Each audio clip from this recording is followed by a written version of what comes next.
Hi guys, my name is Vince. Welcome to my channel, Enduro Aesthetics. In this channel, I will mostly be talking about enduro and dirt bikes. So if you are an off-road enthusiast, consider subscribing to my channel. And in this video, I'll be talking about my Honda CRF 150l, the specs and features. Let's get started. So this is my bike. First, let's talk about the price. The price is 136,900 pesos. This motorcycle runs on a gasoline, as this is a 4-stroke engine. Unlike all dirt bikes, which runs on gas and oil, those are 2 strokes. So this bike comes in 2 colors. The red one, which I currently have, and the other one is black. I chose the red because just by looking at it, you really know it's a Honda. Now, the engine is 150cc. And FYI guys, cc means cubic capacity. Just letting you know because I didn't know it and I had to search it for myself. While we're on the topic of giving out meanings to acronyms, CRF also means closed ratio 4-stroke. As this bike was inspired from a dirt bike model, it's really just meant for a one rider. So if you have a back ride or a pillion, it really is uncomfortable. Just look at the foot pegs. The setup is high and near to the rider's foot pegs. So when the pillion sits right here, they have to get their knees high up, so it's really uncomfortable, especially on long rides. So you might want to think about getting one if it's mostly be ridden by 2 persons. This bike is also manual transmission, so it has a clutch. This bike is really great for beginners. You can really learn from this bike. It's light, it's fun, and you won't be worrying about dropping the bike because the bike is designed to withstand falls and crashes, just not too heavy or not too often. It has a length of 2,119 millimeters and a width of 793 millimeters. Sure, it's easy enough to squeeze through traffic through this bike as it is thin, but the problem is that the height of the side mirror and the height of the side mirror of the car is the same level, so there's a chance that you might bump into one, so you have to be careful. It also has a wheelbase of 1,375 millimeters. So if you are wondering what a wheelbase is, so it is the distance between the front and the rear axles of the vehicle. So it starts from here to there. Along with a ground clearance of 285 millimeters, tall enough to overcome huge rocks and logs as a beginner, even if you can't lift the front wheel up yet. The great thing about this bike as well is that it has both the electric start and the kickstart. So in the event that your battery dies, there's still hope. You can still use the kickstart to start up your motorcycle. So the brakes on this bike is already on disc brakes, both front and rear. So ain't that awesome? The fuel tank can fill up to 7.2 liters of gas, and the average gas consumption based on the website is about 45 kilometers per liter. So if you're gonna ask me, mine is about 42 kilometers per liter when I'm on the city, and if I'm out of town for long drives where there's less traffic, it reaches up to 46 kilometers per liter. This bike has 12.2 horsepower, which translates to 113 kilometers top speed, And this bike has a limiter around 8,000 RPM maximum power. So if you want more power on this bike, you can either change sprockets, remap your ECU, or upgrade your bore. As for the torque on this thing, it has 11.94 Newton meters of torque, 6,500 RPM at maximum torque. I mean, just enough to carry you, your pillion, and some luggage.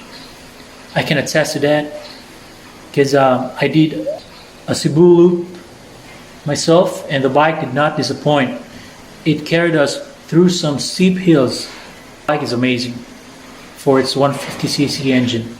Bore and stroke 57.3 millimeters by 57.84 millimeters, and it has a 5-speed gearbox. The lights on this thing were still on halogen.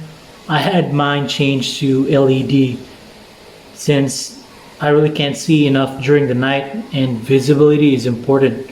You never know when a pedestrian or a dog might jump right in front of you. So just a piece of advice, it's one of the first mods you need to do. Let's talk about suspension. So the forks are made by Showa, and the shock is from ProLink. So the fork travel is around 8.9 inches, and the shock is around 8.1 inches. By the way, the bike is already fuel injected, so goodbye to carbs and no more problems starting the bike in the morning. You won't have to visit the gasoline station often since this bike has better fuel consumption. Thank you, PGMFI. The bike is only 117 kilograms dry weight and 122 kilograms curb weight. That includes the gas and the oils on it.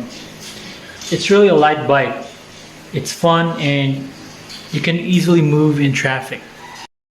So the seat height is only about 863 centimeters. As a 6-footer myself, I wanted a taller bike. I want to stretch my legs and I feel more comfortable when I'm on a taller bike. I can say the same thing about you guys, so if you're wondering, I think this bike for someone at least 5'7" can confidently plant their feet while sitting on this. It is a chain-driven motorcycle. Sprocket combination is 14 on the front and 49 on the rear. Also, it's single cylinder and a single exhaust. This bike is only air-cooled, not liquid-cooled, but the advantage is you have less parts to worry about in the event you drop your bike. Because the moment your radiator breaks, it will overheat. And if your motorcycle overheats, oh, believe me, it will damage the engine, and you don't want that to happen. To summarize, the engine is single cylinder, 4-stroke, 2 valves, that's why it has low RPMs. Single overhead cam, it means it's better on the low RPMs, better grunt. Good for steep inclines and stop and go in traffic. Now, that's just my opinion. Let's talk about the wheels. The wheel setup is the same as dirt bikes.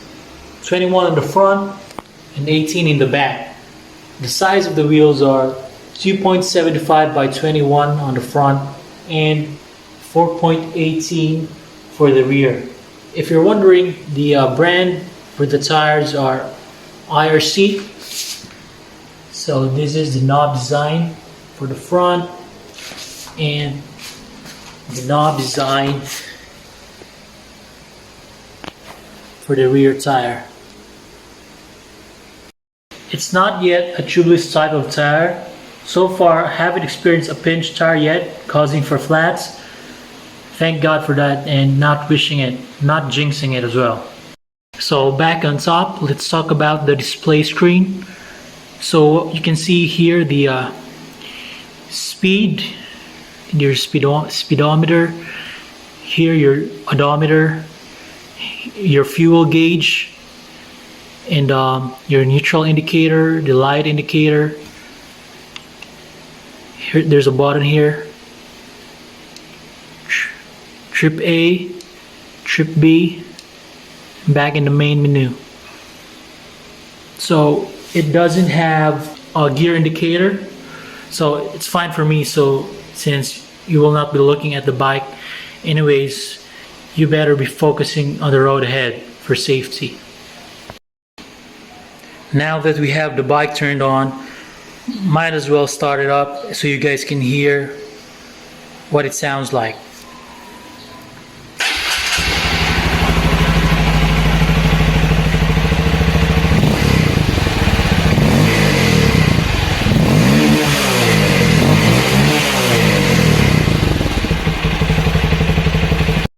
So I really like the simple features of the bike. The simplicity is beauty, and just what you need.